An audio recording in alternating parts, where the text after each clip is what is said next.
नमस्कार साथियों, मेरा नाम है आर के सिंह। संस्कृति आईएएस के यूट्यूब चैनल पर आप सभी का स्वागत है। आज हम अपने इस एपिसोड में जिस मुद्दे की चर्चा करने वाले हैं वो मुद्दा जुड़ता है दुनिया के दूसरे सबसे ताकतवर व्यक्ति रूस के राष्ट्रपति व्लादिमीर पुतिन से। और ये आज न्यूज़ में भी है। न्यूज़ में होने के पीछे कारण जो है कि ये कहा जा रहा है कि जो व्लादिमीर पुतिन है, क्या वो इंटरनेशनल क्रिमिनल कोर्ट से बड़े हो चुके हैं। जो अंतर्राष्ट्रीय अपराध न्यायालय है, क्या उससे बड़े हैं रूस के राष्ट्रपति व्लादिमीर पुतिन। तो आज हम जानने समझने का प्रयास करेंगे कि आखिर ऐसा क्यों कहा जा रहा है, क्यों रूस के राष्ट्रपति आज न्यूज़ में बने हुए हैं, और इस मामले की हम जांच पड़ताल करेंगे कि ये स्टेटमेंट क्यों दिया जा रहा है कि क्या अंतर्राष्ट्रीय क्रिमिनल कोर्ट से बड़े हैं पुतिन। यही मामला है। इस मामले को हम अच्छे से समझेंगे, जानेंगे और इससे जुड़ी हुई जो भी महत्वपूर्ण बातें होंगी उन पर भी चर्चा करेंगे। सबसे पहले हम बात कर लें कि जो पुतिन है ये चर्चाओं में क्यों है। तो जो रूसी राष्ट्रपति व्लादिमीर पुतिन है, इनकी आज आधिकारिक यात्रा मंगोलिया की हो रही है। ये मंगोलिया पहुँचे हुए हैं और बात करें तो मंगोलिया पहुँचते ही पुतिन की गिरफ्तारी की मांग तेज हो गई। ये एक महत्वपूर्ण कह सकते हैं चर्चा का विषय था और इस पर क्या है कि पूरी दुनिया की जो निगाह है वो लगी हुई है कि क्या अब मंगोलिया चूंकि रूस के राष्ट्रपति पहुंचे हैं तो क्या इन्हें गिरफ्तार कर लिया जाएगा। अब ऐसा क्यों कहा जा रहा है, इस मामले को हम समझने का प्रयास करते हैं। तो देखिए, बात करें कि आखिर ये क्या मामला है जिसके कारण ये कहा जा रहा है कि जो रूस के राष्ट्रपति मंगोलिया आधिकारिक यात्रा पर गए हैं तो कहा जा रहा है कि क्या मंगोलिया में अब रूसी राष्ट्रपति को बंदी बना लिया जाएगा, वहां पर इनको गिरफ्तार कर लिया जाएगा। तो मामले को समझते हैं। देखिए, पुतिन सोमवार की शाम को मंगोलिया की राजधानी जो उलान बटोर है वहां पहुंचे। वहां की कह सकते हैं जब मंगोलिया की आधिकारिक यात्रा के दौरान ये क्या है कि यहाँ की राजधानी पहुंचे और ये यात्रा जो थी ये सोवियत मंगोलिया सैनिकों की जो जापान पर संयुक्त जीत हुई थी उसी की 50वीं वर्षगांठ के चलते ये यात्रा हो रही है। इस कारण से ये चर्चा में है। इसमें अगर हम बात करें तो जो इंटरनेशनल क्रिमिनल कोर्ट है यानी जो अंतर्राष्ट्रीय अपराध न्यायालय है, इसने क्या है कि युद्ध अपराध के लिए पुतिन के खिलाफ वारंट जारी कर रखा है। मार्च 2024 में ही ये जो आईसीसी है यानी जो इंटरनेशनल क्रिमिनल कोर्ट है, इसने रूस के राष्ट्रपति पुतिन के खिलाफ मार्च 2024 में इनके खिलाफ वारंट जारी कर रखा था। और इसी कारण से ये कहा जा रहा है कि यदि रूस के जो राष्ट्रपति है अगर किसी ऐसे देश की यात्रा करते हैं जो पहले से क्या है कि आईसीसी का कह सकते हैं कि उसका सदस्य राष्ट्र है, तो वहां अगर इनकी यात्रा होती है तो वहां पर रूसी राष्ट्रपति को गिरफ्तार कर लिया जाएगा। और इसी क्रम में चूंकि यूक्रेन और रूस के बीच में लगातार तानातानी या कह सकते हैं कि लगातार संघर्ष देखने को मिल रहा था, इस कारण से कई सारे देशों के साथ क्या है कि यूक्रेन भी इस पर बड़े स्तर पे अपनी बात रख रहा है कि इसमें क्या होना चाहिए कि रूस के जो राष्ट्रपति पुतिन हैं इन्हें गिरफ्तार किया जाना चाहिए। यही पूरा मामला है जिसके कारण आज ये न्यूज़ बनी हुई है कि क्या मंगोलिया में रूसी राष्ट्रपति को आईसीसी के तहत गिरफ्तार कर लिया जाएगा। अब थोड़ा सा हम देख लेते हैं कि जो रूस के राष्ट्रपति व्लादिमीर पुतिन है, आखिर उनके ऊपर जो इंटरनेशनल क्रिमिनल कोर्ट है इसने कौन से आरोप लगाते हुए वारंट जारी किया है। पहले ही हमने बताया कि इसी वर्ष मार्च 2024 में रूसी राष्ट्रपति पुतिन के खिलाफ एक वारंट आईसीसी ने जारी किया था। आईसीसी के अनुसार अगर हम बात करें तो जो यूक्रेन युद्ध है इसमें व्लादिमीर पुतिन के खिलाफ अपराध के पर्याप्त सबूत हैं आईसीसी के पास। यही नहीं, यूक्रेन के अनाथालयों और बाल गृहों से सैकड़ों बच्चों को रूस लाया गया है और उनके संदर्भ में उनके साथ कई सारी घटनाओं के सबूत कह सकते हैं कि आईसीसी के पास हैं, और इसी कारण से क्या है कि आईसीसी ने रूसी राष्ट्रपति के खिलाफ वारंट जारी कर रखा है और कभी भी इनको गिरफ्तार किया जा सकता है। और इसी संदर्भ में अब कहा जा रहा था कि चूंकि रूसी राष्ट्रपति मंगोलिया गए हुए तो वहां पर इन्हें गिरफ्तार किया जा सकता है, लेकिन रूस ने इन सारे आरोपों को पूरी तरह से इनका खंडन किया है। और साथ ही क्या है कि जो आईसीसी है यानी जो इंटरनेशनल क्रिमिनल कोर्ट है, इसकी वैधानिकता पर ही सवाल उठा दिए हैं। यानी अब ये कह रहा है कि जो ये क्रिमिनल कोर्ट है इसके ऊपर रूसी राष्ट्रपति ने क्या है कि प्रश्न चिन्ह खड़ा कर दिया। अब थोड़ा सा इसमें अगर हम बात करें तो जो आईसीसी के सदस्य देश हैं उनमें पहले क्या है कि कई सारे जो देश हैं उनमें से एक देश मंगोलिया भी है, जहां अभी हाल ही में रूसी राष्ट्रपति की आधिकारिक यात्रा चल रही है। और इसी कारण से ये मांग उठने लगी थी कि क्या इंटरनेशनल क्रिमिनल कोर्ट पुतिन की गिरफ्तारी यहां पर कर लेगा। और पिछले साल पुतिन की गिरफ्तारी का चूंकि वारंट जारी कर चुका है आईसीसी, और इसमें भी क्या है कि अभी पहली बार ये कहा जा रहा है कि आईसीसी का जो कोई एक सदस्य है उनमें से पहले सदस्य या कह सकते हैं कि जो मंगोलिया है वो आईसीसी का सदस्य है। इस कारण से ये बात मजबूत होती है कि यहाँ पर पुतिन की गिरफ्तारी हो सकती थी। इसी कारण से ये पूरा मामला चर्चाओं में बना हुआ है। इसके साथ अगर हम बात कर लें कि पुतिन की जो मंगोलिया की आधिकारिक यात्रा है आखिर ये किस उद्देश्य से हो रही है, ये महत्वपूर्ण प्रश्न उठता है। क्योंकि जो अंतर्राष्ट्रीय संबंध है उसमें एक देश से दूसरे देश में जो कोई भी प्रतिनिधि जाता है तो उसके पीछे कुछ मूल उद्देश्य होते हैं। जैसे अगर बात करें तो भारत के प्रधानमंत्री आज कह सकते हैं कि ब्रुनेई और सिंगापुर की यात्रा पर उनकी आधिकारिक यात्रा हो रही है, तो इस यात्रा के पीछे भी कोई न कोई उद्देश्य होगा। ठीक वैसे ही क्या है कि जो पुतिन मंगोलिया गए हुए हैं तो इनकी यात्रा के पीछे आखिर क्या उद्देश्य है उसे हम समझने का प्रयास करते हैं। तो अगर इंफॉर्मेशन के तौर पे देखें तो वर्ष 2019 के बाद व्लादिमीर पुतिन की पहली बार कह सकते हैं कि मंगोलिया की ये यात्रा हो रही है। और मंगोलिया में व्लादिमीर पुतिन रूस मंगोलिया कॉम्प्रिहेंसिव स्ट्रेटेजिक पार्टनरशिप के साथ क्या है कि द्विपक्षीय संबंधों को और मजबूत बढ़ाने के लिए यहाँ पर गए हुए हैं। और इस कारण से कह सकते हैं कि यही उद्देश्य है जिसके कारण से पुतिन मंगोलिया पहुँचे हैं।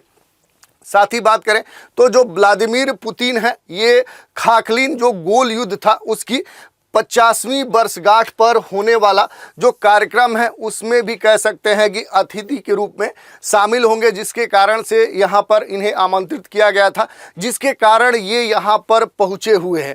तो ये पूरा मामला था। अब इसमें सबसे महत्वपूर्ण प्रश्न ये उठता है कि क्या जो पुतिन है वो अब गिरफ्तार हो जाएंगे। ये एक बड़ा प्रश्न है कि गिरफ्तार होंगे पुतिन, इस पर क्या है कि क्वेश्चन मार्क लगा हुआ है, प्रश्न चिन्ह लगा हुआ है। और ऐसा क्यों कहा जा रहा है?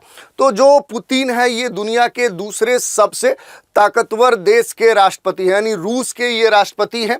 इनसे अगर ताकतवर व्यक्ति की बात करें तो फिर वो अमेरिका ही हो जाता है, और अमेरिका जो राष्ट्रपति है वो दुनिया का सबसे ताकतवर व्यक्ति माना जाता है।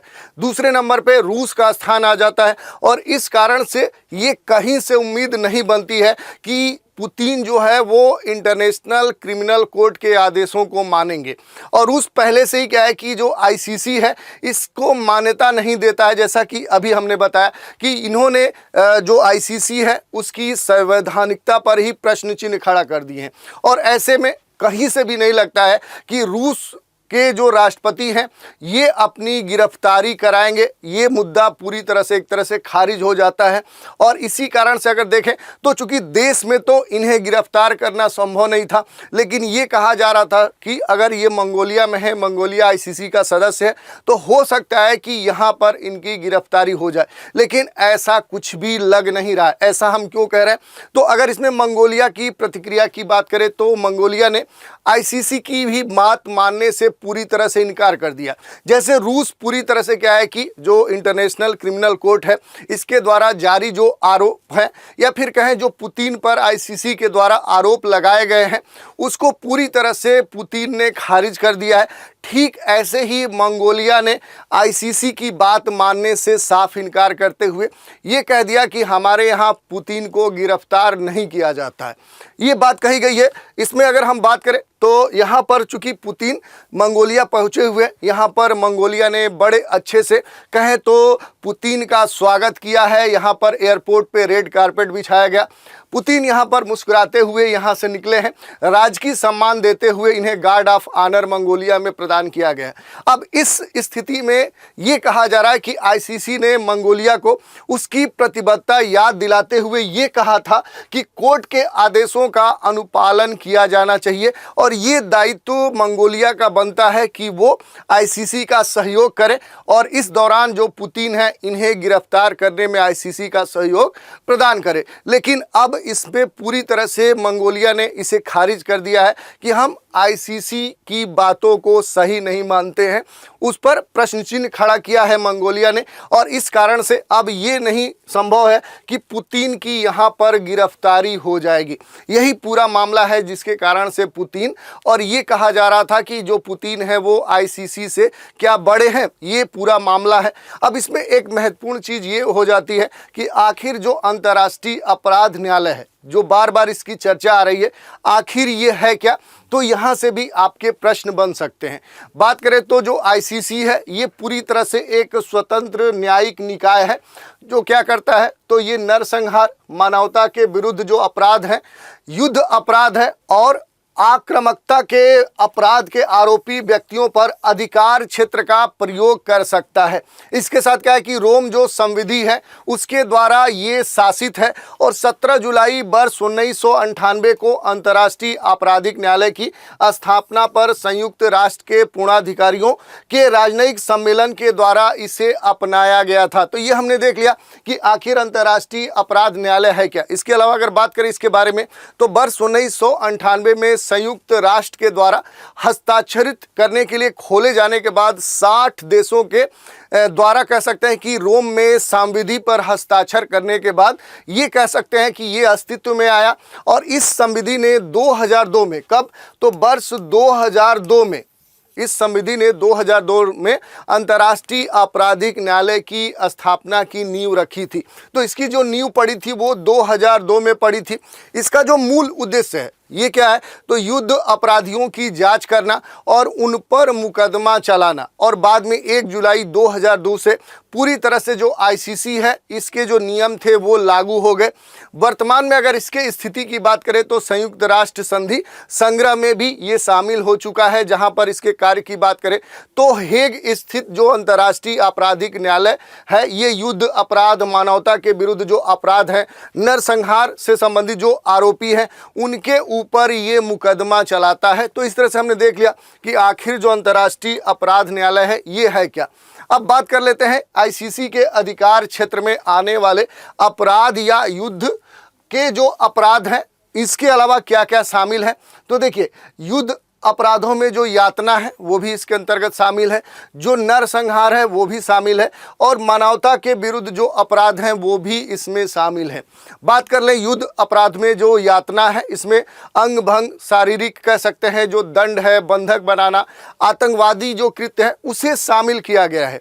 इस श्रेणी में बलात्कार और जबरन जो वेश्यावृत्ति है, लूटपाट है या किसी मुकदमे में फांसी जैसे जो मानवीय गरिमा के उल्लंघन वाले जो मामले हैं वो भी शामिल किया गया है।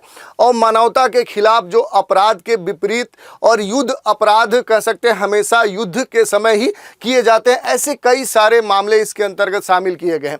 अगर नरसंहार की हम बात करें तो बड़े स्तर पे किसी भी राष्ट्रीय, जातीयता, धार्मिक समूह को नष्ट करने के इरादे से किए गए जो भी कृत्य हैं वो सभी नरसंहार में शामिल किए गए हैं।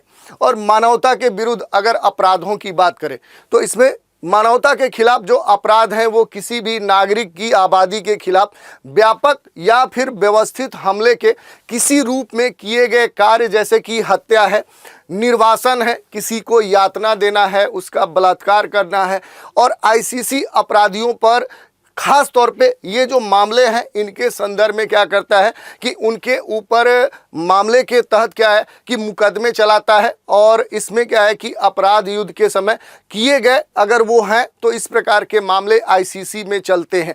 तो ये हमने देख लिया कि आईसीसी के अधिकार क्षेत्र में आने वाले अपराध युद्ध के कौन कौन से अपराध इसके तहत शामिल है। अब थोड़ा सा इसके पावर के बारे में हम देख लेते हैं, आईसीसी की जो शक्तियां हैं। तो आईसीसी किसी भी मामले की सुनवाई करने के लिए तभी सक्षम है यदि वह देश जहां अपराध किया गया था, यानी वो रोम संविधि का पक्षकार है, या फिर अपराधी की जो मूल देश है उसकी जो कंट्री है वो संविधि का पक्षकार है, या फिर आईसीसी अपने अधिकार क्षेत्र का प्रयोग तभी कर सकता है जब राष्ट्रीय न्यायालय ऐसा करने में समर्थ हो या फिर ऐसा करने को तैयार न हो। तो ये मामले हैं जो इसको शक्तियां प्रदान करते हैं। आईसीसी के पास केवल 1 जुलाई 2002 को कानून के लागू होने के बाद किए गए जो अपराध हैं उनके संबंधित जो भी अधिकार है वो इसके क्षेत्र में आते हैं। तो इस तरह से हमने देख लिया कि आखिर जो आईसीसी है इससे जुड़ा हुआ जो पुतिन का मामला है वो क्या है, ऐसा क्यों कहा जा रहा है कि पुतिन आईसीसी से बड़े हो चुके हैं।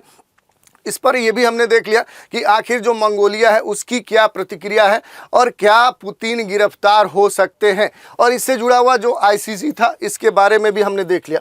अब इस पूरे मामले में जो चर्चा हो रही है कि रूसी जो राष्ट्रपति व्लादिमीर पुतिन है वो आधिकारिक यात्रा पर है मंगोलिया के, तो थोड़ा सा इसके बारे में भी आपको जानकारी होनी चाहिए। जैसे आखिर मंगोलिया है कहाँ, तो देखिए अगर इसको हम देखने का प्रयास करें तो एशिया में आएंगे तो यहीं पर क्या है कि चीन के उत्तर में आएंगे तो आपको यहाँ पर मंगोलिया देखने को मिलेगा, यानी रूस के दक्षिण में और चीन के उत्तर में आएंगे तो ये वाला जो रीजन है यही मंगोलिया है, यही मंगोलिया देश है। मूल रूप से अगर बात करें कि मंगोलिया की खास बातों का, तो इसमें सबसे महत्वपूर्ण क्या है कि यहाँ पर आपको ये देखना होगा कि जो मंगोलिया है ये क्या है, इसका क्षेत्रफल कितना है। तो बात करें तो इसका क्षेत्रफल के हिसाब से देखें तो ये विश्व का 18वां सबसे बड़ा देश है। जैसे हम देखते हैं कि रसिया यहाँ पर क्या है कि विश्व का सबसे बड़ा क्षेत्रफल वाला देश है। उसी क्रम में अगर देखें तो ऐसे चलते हुए आएंगे तो विश्व में जो क्षेत्रफल के क्रम में देखें तो ये 18वें नंबर का देश है। यहाँ पर मूल रूप से क्या है कि आप देखेंगे एशिया के पूर्वी भाग में ये स्थित है, यानी ये पूर्वी एशिया में अवस्थित मूल रूप से यहाँ पर देखिए तो ये चारों तरफ से क्या है कि जमीन के द्वारा घिरा हुआ है, स्थल के द्वारा घिरा हुआ है, यानी ये एक स्थलबद्ध देश है, लैंड लॉक्ड कंट्री है। तो ये भी आपसे पूछा जा सकता है कि इनमें से जैसे कुछ विकल्प दिए जाएंगे, पूछा जाएगा कि इनमें से कौन सा स्थलबद्ध देश है, तो ये यहाँ पर मंगोलिया क्या है, ये एक लैंड लॉक्ड कंट्री है। इसके अलावा यहाँ पर अगर देखें यहाँ की भूमिगत विशेषताओं की तो यहाँ पर बड़े पठार आपको देखने को मिलेंगे, बहुत सारे पहाड़ देखने को मिलेंगे। इसके साथ यहाँ पर ऊंचे भूभाग आपको देखने को मिल सकते हैं। यहाँ पर कई सारे विशाल क्षेत्र मैदानी भाग हैं। यहाँ पर गोबी जैसा बहुत बड़ा एक मरुस्थल का जो क्षेत्र है वो भी यहाँ पर आपको देखने को मिल सकता है, जहाँ पर खास तौर पे आप देखेंगे तो यहाँ पर गोबी मरुस्थल में वृक्ष रहित पेड़ यानी घास आपको देखने को मिलते हैं। इसके अलावा यहाँ पर आएंगे तो मूल रूप से आपको क्या है कि अगर पर्वतों की बात करें तो यहाँ पर 3 पर्वत आपको खास तौर पे देखने को मिलते हैं। देखिए यहाँ पर आएंगे तो अल्टाई जो माउंटेन है उसका भाग आपको देखने को मिलेगा। दूसरा जो पर्वत यहाँ पर आपको देखने को मिलेगा वो क्या है कि यहाँ पर देखने को मिलेगा जो खेंती जो माउंटेन है वो आपको देखने को मिलेगा। और तीसरा आपको देखने को मिलेगा जो खंगई माउंटेन है। यहाँ पर आप आएंगे तो यहाँ पर आपको खंगई पर्वत देखने को मिलेगा। तो देखिए यहाँ मूल रूप से 3 बड़े पर्वत आपको देखने को मिलेंगे। पहला जो पर्वत देखने को मिलेगा वो अल्टाई पर्वत देखने को मिलेगा। दूसरा जो देखने को मिलेगा वो खंगई पर्वत देखने को मिलेगा। और तीसरा जो पर्वत देखने को मिलेगा तो वो आपको यहाँ पर रूस के कह सकते हैं कि सीमावर्ती क्षेत्र में देखने को मिलेगा जो खेंती माउंटेन है। तो यहाँ पर 3 पर्वत हैं। इनके क्रम भी आपसे पूछे जा सकते हैं कि इनका उत्तर से दक्षिण या पूरब से पश्चिम का जो क्रम है वो सही कौन सा है, या फिर मंगोलिया में जो पर्वत हैं उनकी उपस्थिति के संदर्भ में भी आपसे प्रश्न पूछे जा सकते हैं। इसके अलावा यहाँ पर अगर हम देखें कि यहाँ का मंगोलिया का सबसे हाईएस्ट जो पीक है वो कौन सा है, तो वो आपको यहाँ पर देखने को मिलेगा। ये देखिए यहाँ पर मंगोलिया का सबसे उच्चतम बिंदु देखने को मिलेगा, यहीं पर आपको, और सबसे जो निचला बिंदु मंगोलिया का आपको देखने को मिलेगा वो यहाँ पर होहनूर। ये क्या है? ये होहनूर है जो मंगोलिया का सबसे निचलतम कह सकते हैं कि सबसे डीपेस्ट पॉइंट है। इसके अलावा यहाँ पर जो हुतिन पीक है ये क्या है कि मंगोलिया का सबसे उच्चतम या सबसे हाईएस्ट पीक के रूप में जाना जाता है। इसके अलावा यहाँ पर कई सारे कह सकते हैं झीलें आपको देखने को मिलती हैं। यहाँ पर जो सबसे बड़ी आपको झील देखने को मिलेगी वो कौन सी झील देखने को मिलेगी? तो होप्सगोल जो नूर है ये यहाँ की सबसे बड़ी झील है। ये रूसी सीमा पर आपको देखने को मिलेगी। यहाँ पर देखिए ये जो झील है यही क्या है कि मंगोलिया की सबसे बड़ी कह सकते हैं कि मीठे पानी के जल की झील है, यानी फ्रेश वाटर लेक है। ये रूसी सीमा पर अवस्थित है। यही नहीं, ये एशिया की दूसरी सबसे बड़ी झील है, तो ये भी महत्वपूर्ण है। इसके साथ बात करें तो इसके उत्तर मध्य में क्या है कि उलान जो बटोर है वो मंगोलिया की राजधानी है, ये भी आपको ध्यान देना है। और अगर उलान बटोर की बात करें तो ये क्या है कि राजधानी होने के साथ क्या है कि मंगोलिया का सबसे बड़ा क्या है ये शहर है, यानी सबसे लार्जेस्ट ये सिटी है। इसके अलावा देश में जो सांस्कृतिक, प्रशासनिक और जो आर्थिक केंद्र है उसका ये मूल रूप से क्या है कि सेंटर है। तो इस दृष्टिकोण से देखें तो मंगोलिया का सबसे जो महत्वपूर्ण क्षेत्र है वो क्या है कि इसका राजधानी क्षेत्र है। तो इस तरह से हमने देख लिया कि आखिर ये न्यूज़ क्या थी और मंगोलिया के बारे में भी हमने देख लिया। अब इसी पर एक प्रश्न देख लेते हैं। प्रश्न क्या है? तो अंतर्राष्ट्रीय आपराधिक न्यायालय ICC का मुख्यालय निम्नलिखित में से कहाँ अवस्थित है? देश दिए गए हैं ऑस्ट्रिया, स्विट्जरलैंड, फिनलैंड और फिलीपींस। सही उत्तर का चुनाव आपको करना है। तो इस तरह से आज के एपिसोड में इतना ही। नए एपिसोड में एक नए विषय के साथ फिर मिलेंगे, तो आप हमारे साथ बने रहें। इसके लिए धन्यवाद।